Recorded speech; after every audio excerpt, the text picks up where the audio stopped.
उत्तराखंड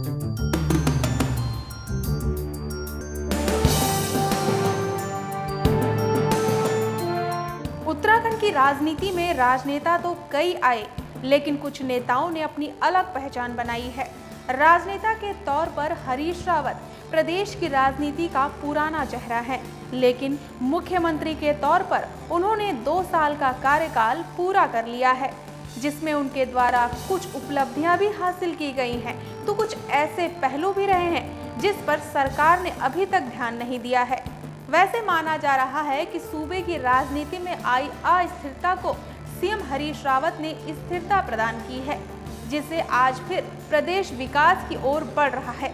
इसके अलावा राज्य में कई ऐसे कार्य भी विकास के लिए किए गए हैं, जिससे जनहित को लाभ पहुंचा है। कांग्रेस नेता सीएम के कामकाज का बखान करते करते नहीं थकते। नेताओं का कहना है कि राज्य में विकास के कार्यों की रफ्तार बढ़ी है। सीएम हरीश रावत की तरफ से भी अच्छा कार्य किया जा रहा है, जिसमें उनके तरफ से आम जन तक पकड़ बनाई गई है। कांग्रेस बखान करते नहीं थकती तो बीजेपी कांग्रेस को कोसने से नहीं चूकती। बीजेपी के मुताबिक सरकार के मुखिया के तौर पर मुख्यमंत्री हरीश रावत का कार्यकाल निराशाजनक रहा है, जिसमें विकास के बजाय सीएम रावत की तरफ से प्रदेश में भूमाफियों को संरक्षण देने का काम किया गया है। राजनीतिक पार्टियों को अगर किनारे कर दें तो राजनीतिक विशेषज्ञ भी हरीश रावत के 2 साल के कामकाज पर अपनी राय दे रहे हैं। विशेषज्ञों का कहना है कि सीएम रावत का 2 साल का कार्यकाल विकास की नज़र से 50-50 रहा है, जिसमें सरकार ने कुछ ऐसे कदम भी उठाए हैं जो प्रदेश के विकास के लिए उपयोगी रहे हैं, लेकिन ऐसे फैसले भी रहे हैं जिससे प्रदेश की छवि खराब हुई है। मुख्यमंत्री हरीश रावत का 2 साल का कार्यकाल प्रदेश में विकास के रूप से मिला जुला रहा है, जिससे ये कहा जा सकता है कि प्रदेश में राजनीतिक स्थिरता देने के साथ विकास को वापस पटरी पर लाने का काम मुख्यमंत्री हरीश रावत ने किया है। लेकिन साथ ही प्रदेश में आज भी मूलभूत सुविधाओं का अभाव हुआ है, जो सरकार की कमियों को उजागर करता है। उत्तराखंड के मुख्यमंत्री के तौर पर हरीश रावत ने 2 साल पूरे कर लिए हैं। इन 2 सालों में बतौर मुख्यमंत्री हरीश रावत को कई बार बड़ी बड़ी कठिनाइयों का सामना करना पड़ा, लेकिन राजनेता के रूप में अपनी पहचान बनाने वाले हरीश रावत हर मुश्किल पर पार पाते हुए अल्पमत की सरकार को बहुमत में लाने में कामयाब हुए। मुख्यमंत्री हरीश रावत ने 1 फरवरी 2014 में राज्य के 8वें मुख्यमंत्री के रूप में शपथ ली। जिस वक्त सीएम हरीश रावत ने मुख्यमंत्री पद संभाला, उस दौरान राज्य केदारनाथ की आपदा से कराह रहा था। आपदा से बेघर हुए लोगों के लिए पुनर्वास से लेकर इंफ्रास्ट्रक्चर एक बड़ी चुनौती थी। मुख्यमंत्री हरीश रावत के लिए सबसे बड़ी चुनौती सरकार को स्थिर करना था। उपचुनाव में क्लीन स्वीप करने से ही हरीश रावत ने शायद विपक्ष को बता दिया था कि उन्हें क्यों बड़ा राजनेता कहा जाता है।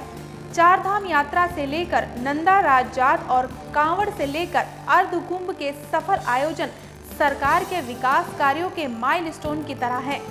मुख्यमंत्री की सबसे बड़ी जिम्मेदारी जहां प्रदेश की जनता के लिए विकास कार्य है, वहीं संगठन के कार्यकर्ताओं के दिलों में जगह बनाने के हुनर में भी मुख्यमंत्री को पारंगत होना जरूरी है। सीएम पद की जिम्मेदारी संभालने के बाद एक प्रेस कॉन्फ्रेंस के दौरान हरीश रावत ने एक खास बात बोली थी, अंत भला तो हो भला।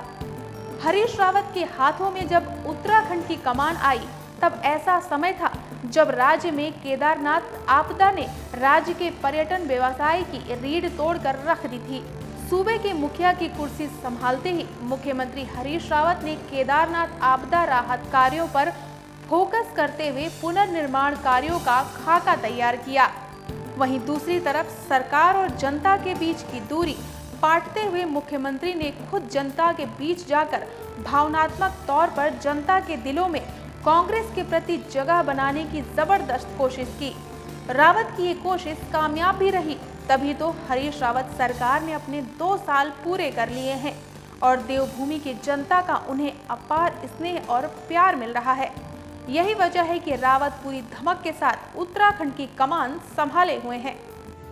मुख्यमंत्री हरीश रावत पहाड़ से लेकर दिल्ली तक की राजनीति में सफल रहे हैं। वे जानते हैं कि राजनीति में किस तरह से सबको साथ लेकर चला जाता है।